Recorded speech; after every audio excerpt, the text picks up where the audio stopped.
28 in the Democratic primary. Right now? Yeah. Bernie and AOC? No. They got the biggest crowds. That doesn't matter. It won't sustain itself, but right now they have no leader. Okay? But this is the thing the Republican Party has to understand, too. Both parties lost in the last election. Trump won. Bill Maher has been surprising me more and more lately as he continues to make his evolving views more visible and direct, because while he has always been known as a liberal who is willing to challenge certain positions within his own side, unlike many others who avoid doing so out of fear of backlash, he now seems to be pushing that even further by openly criticizing prominent figures and ideas associated with the left, and in this particular clip he goes after well-known names like Alexandria Ocasio-Cortez and Bernie Sanders, which makes the moment even more unexpected and engaging to watch, especially considering this is happening on his main show rather than in a more informal setting. And that shift adds a layer of intensity because it shows a willingness to challenge familiar narratives in front of a large audience, and it becomes interesting to observe how both the panel and viewers react as the conversation unfolds and builds momentum. Bashir would have a real chance. But you got to win the Democratic primary. It's not so easy, but they gamed the system. They changed it. And who do you see on the horizon for 2028 in the Democratic primary? Right now? Yeah. Bernie and AOC? No. They got the biggest crowds. That doesn't matter. It won't sustain itself, but right now they have no leader. Okay? But this is the thing the Republican Party has to understand, too. Both parties lost in the last election. Trump won, okay? And I don't know if that's going to transfer. We should have won 4 more seats in the Senate. If you looked at the last 70 races for the Senate, 69 follow exactly the way. I think it's Moore versus Youngkin.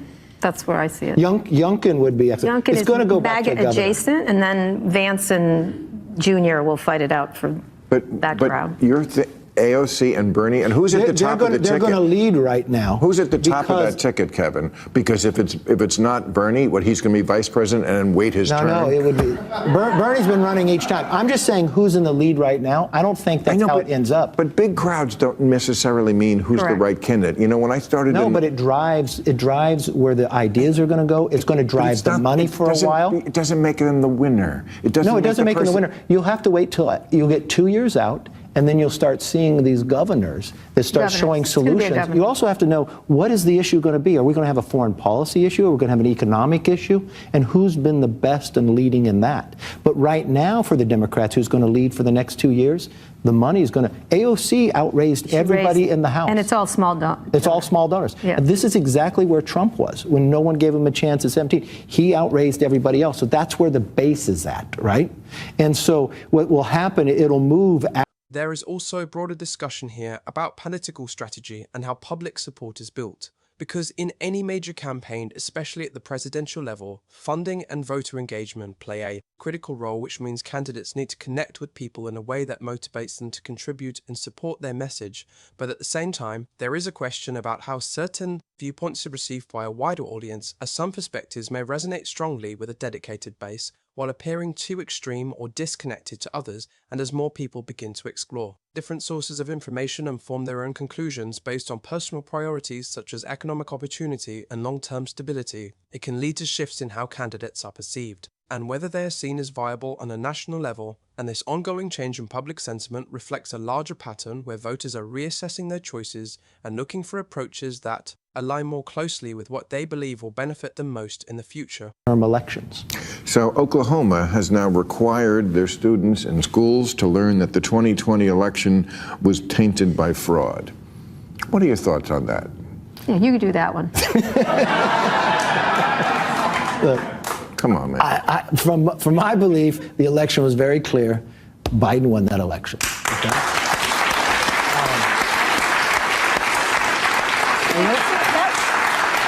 That wasn't hard. No, but I've never done it different. I know. And it's very clear. Right. Trump won the election this time and won the popular vote, which a Republican has not done in like 30 years.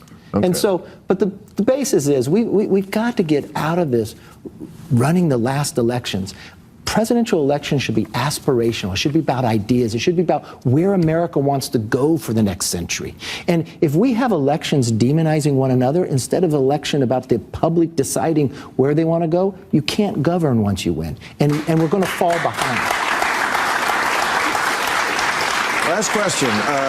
Another important point raised in this discussion is the growing tendency for election outcomes to be framed through narratives that question their legitimacy, which can create a pattern where losing is rarely accepted at face value and instead attributed to external factors. And while it is natural for people to analyze and debate the circumstances surrounding elections, there is also a concern about turning this into a default response every time results are unfavorable, because over time it can undermine trust in the process itself and make it harder for people to accept outcomes even when there is disagreement, and the conversation highlights the importance of maintaining a balanced perspective where scrutiny and accountability exist but are not used in a way that automatically dismisses results without careful evaluation of evidence and context. According to the people who study this, out of 180 countries, America has slipped down to 57, so we're middle of the pack as far as freedom of the press goes. What do you think about that? Well, not good, because it's our First Amendment, and it's first, and so it should be important in this country. These assaults, these lawsuits and everything else, much of them nuisance lawsuits, are really problematic. You mean like against 60 Minutes? 60 Minutes, which it looks like they're going to pay in some way to get that deal done. That feels like paper play all over the place.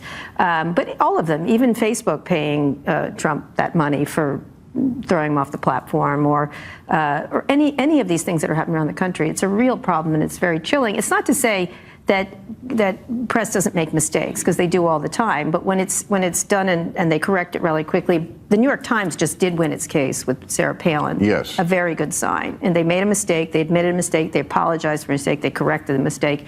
And they got better, presumably. And so I think that's where we should be. But there is a real movement to chill the press through legal means. You think so? Look, I don't think the press has been fair in so many other places. You can look at certain things they made up. Look what the White House Correspondents' Dinner, who won the award this time? The one reporter who got up and reported that Biden wasn't mentally all there when they all hid it the entire time. So there's a reason why we have been dropping. It all started after the Pentagon Papers and others, whether people put trust in this. And you've got the internet today. You've got more people bringing stuff out. I just have a hard belief of things that I read of what had transpired in a meeting I've been in, and I do think it's pretty tainted one way. So that's why you see the pendulum swing the other way. All the strength is on the right now. The energy is in right-wing media right now, whether it's small podcasters or bigger podcasters or small media sites and stuff like what's that. interesting for the media. The conversation also touches on how media consumption has shifted significantly in recent years, as many people have moved toward independent platforms and alternative sources of information, especially when they feel that traditional outlets are not providing the full picture, and this change has created a new landscape where podcasts and independent creators play a much larger role in shaping public opinion, because audiences are seeking content that they perceive as more direct and less filtered. And this shift did not happen randomly, but rather developed as a response to evolving expectations around transparency and trust, which has led to a noticeable change in where people turn for news and analysis. Sunday shows are all important. No. More people listen to Joe Rogan on a podcast. Exactly. And your Although podcast, he's slipping to Midas, to the Midas group, which is great. Which is good, which is the way it should be. Let people gather whatever information they can out there, and you should be able to challenge it. There but the First Amendment right standards you want. Of facts that are very clear. But it's also newspapers today can't afford to do it. You've got to have your news so fast and so rapidly, so you don't have the editors, you don't have the ability to check. So people should be able to question what goes on. Well, they did put somebody in the press room from social media. It is also worth noting how quickly the media environment has transformed as public trust has become a central issue, and audiences now have more tools than ever to verify information and compare different perspectives, which means that narratives can be challenged almost instantly, and this increased access to information has changed the relationship between media and viewers, because people are no longer relying on a single source and instead are actively engaging with multiple viewpoints to form their own understanding. And as a result, there has been a visible decline in engagement with certain traditional formats, while new platforms continue to grow, and this shift reflects a broader change in how information is consumed and evaluated in a digital age where transparency and credibility are constantly being tested.